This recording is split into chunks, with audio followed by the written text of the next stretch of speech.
Thanksgiving day উপলক্ষে diplomacy for world পিসের উদ্যোগে ৫,০০০ মানুষকে টার্কি সহ বিভিন্ন খাবার দেওয়া হয়েছে। নিউ ইয়র্ক সিটির 175 অ্যান্ড নিকোলাস এভিনিউতে থ্যাঙ্কস ডে গিভিং ডের এই খাবার সকাল থেকে বিকেল পর্যন্ত দেওয়া হয়। আয়োজকরা বলছে, হাঙ্গার প্রিভেন্টেশন এবং চাইল্ড প্রোটেকশন কর্মসূচিকে এগিয়ে নিতে বিভিন্ন বেসরকারি কোম্পানি এই উদ্যোগে সহায়তা করেছে। ডিপ্লোমেসি ফর ওয়ার্ল্ড পিস নামের অলাভজনক সংগঠনটি প্রতি বছরই এমন উদ্যোগ সহ বিভিন্ন কর্মসূচি পালন করে। ভবিষ্যতেও তাদের এমন কর্মসূচি অব্যাহত থাকবে বলে জানিয়েছে ডিপ্লোমেসি ফর ওয়ার্ল্ড পিসের বিভিন্ন নেতৃস্থানীয় ব্যক্তিরা।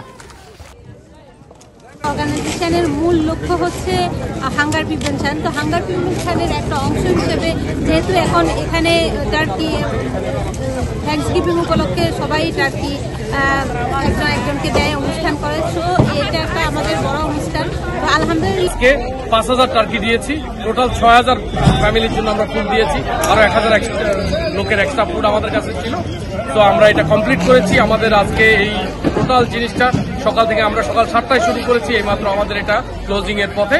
আমরা সুন্দরভাবে সমাধান করার জন্য যারা যারা মানে ভলান্টিয়াররা কাজ করছে তাদেরকে ধন্যবাদ। Days of our year. Today we devour 5,000 turkeys. It's unbelievable. Plus we have food for the 5,000 people. Thank you for the community, the taker, the food. Thank you. I love